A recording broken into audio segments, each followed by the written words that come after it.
മന്ത്രി കെ രാജൻ മാധ്യമങ്ങളെ കാണുന്നു തത്സമയം.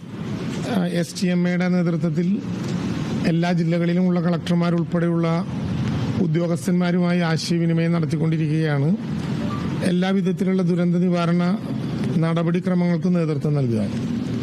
ഇന്ന് യഥാർത്ഥത്തിൽ ഇന്നും നാളെയും ബഹുമാനപ്പെട്ട മുഖ്യമന്ത്രി വിളിച്ചു ചേർത്ത കളക്ടർമാരുടെ യോഗം നിശ്ചയിച്ച അജണ്ട തയ്യാറാക്കിയവരെല്ലാം ഇന്നലെ തന്നെ തിരുവനന്തപുരത്തോട്ട് തിരിച്ചതാണ്.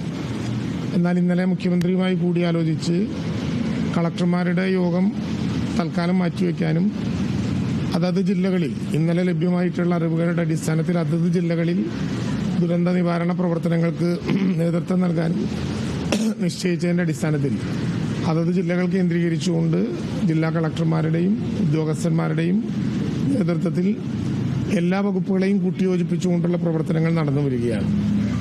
ഫെഞ്ചൽ ചുഴലിക്കാറ്റ് ഇപ്പോൾ നമുക്ക് കാണാവുന്നത് 9 മണിയുടെ വിവരം ലഭ്യമായതനുസരിച്ച് നമുക്ക് കാണാവുന്നത് തമിഴ്നാട്ടിൽ നിന്നും കുറെ മാറി കർണാടകത്തിന്റെ ഏതാണ്ട് കേരളവുമായി അടുത്ത മേഖലകളിലേക്ക് കടന്നു കഴിഞ്ഞു.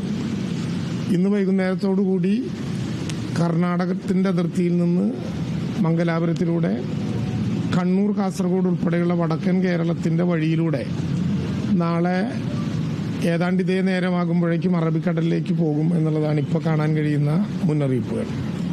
കേന്ദ്ര കാലാവസ്ഥാ പ്രവചന വിഭാഗവും മറ്റ് ലഭ്യമാകുന്ന എല്ലാ സോഴ്സുകളും നൽകുന്ന അറിവുകൾ അനുസരിച്ചാണ് വടക്കൻ കേരളം വഴിയായിരിക്കും അറബിക്കടലിലേക്ക് ഇത് പോവുക. പക്ഷെ അതുകൊണ്ട് തന്നെ വൈകുന്നേരം ഇപ്പോൾ പൊതുവിൽ കേരളത്തിൽ എല്ലായിടങ്ങളിലും മഴയുണ്ട്. എന്നാൽ ആ മഴയുടെ ശക്തി കുറഞ്ഞു വരികയാണ്. ഇന്നലെ രാത്രി കുറച്ച് കഠിനമായിരുന്നു. പ്രത്യേകിച്ച് പത്തനംതിട്ട, കോട്ടയം ജില്ലകളിൽ അതിശക്തമായിട്ടുള്ള മഴയാണ് ഇന്നലെ രേഖപ്പെടുത്തിയിട്ടുള്ളത്. പത്തനംതിട്ട ജില്ലയിലെ അത്തിക്കയം എന്ന പ്രദേശത്ത് ഒരു മേഖലയിൽ മാത്രം 210 mm മഴ ലഭിച്ചു എന്ന് പറഞ്ഞാൽ ഒരു വലിയ റെക്കോർഡാണ്. ഇപ്പോൾ അടുത്ത ദിവസങ്ങളിൽ ഇതൊക്കെ കണ്ടിട്ടുണ്ടെങ്കിലും അത്തിക്കയത്ത് ലഭിച്ച മഴ സാമാന്യത്തിൽ വലിയ ഒരു റെക്കോർഡായിട്ടാണ് വരുന്നത്. അതുകൊണ്ട് വടക്കൻ കേരളത്തിലേക്കായിരിക്കും ഇന്ന് മഴയുടെ പ്രധാനപ്പെട്ട കേന്ദ്രീകരണം ഉണ്ടാവുക. തെക്കൻ മേഖലയിൽ പതുക്കെ അത് ദുർബലമായി തുടങ്ങിയിട്ടുണ്ട്. നിലവിൽ പക്ഷേ അലർട്ട് നിങ്ങൾക്കെല്ലാവർക്കും അറിയാവുന്നതുപോലെ മലപ്പുറം, കോഴിക്കോട്, വയനാട്, കണ്ണൂർ ജില്ലകളിൽ റെഡ് അലർട്ടും കാസർഗോഡ്, തൃശൂർ, പാലക്കാട്, എറണാകുളം, ഇടുക്കി ജില്ലകളിൽ ഓറഞ്ച് അലർട്ടുമായിട്ടാണ് ഇപ്പോഴത്തെ സ്ഥിതി പോയിക്കൊണ്ടിരിക്കുന്നത്. വലിയ ക്ലൗഡ് ഉണ്ട് എല്ലായിടത്തും. എന്നാലും മഴ നേരത്തെ കണ്ടതിൽ നിന്നും ദുർബലമാവുകയാണ്. പക്ഷെ വടക്കൻ മലബാറിൽ ഇന്ന് വൈകുന്നേരത്തോടുകൂടി മഴ കൂടുതൽ ശക്തിയാകും. നാളെ ഏതാണ്ട് ഈ സമയം വരെ അത് തുടരും. അറബിക്കടലിലേക്ക് അത് പോകും.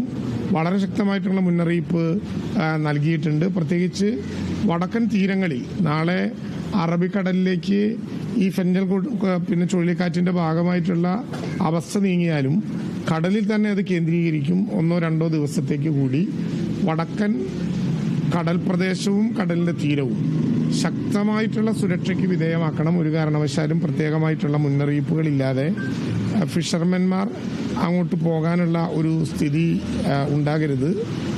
നിലവിൽ മധ്യ വടക്കൻ ജില്ലകളിൽ സാമാന്യം നല്ല ഇടത്തരം ഇപ്പോൾ രേഖപ്പെടുത്തി വരുന്നത് എന്നുള്ളതാണ്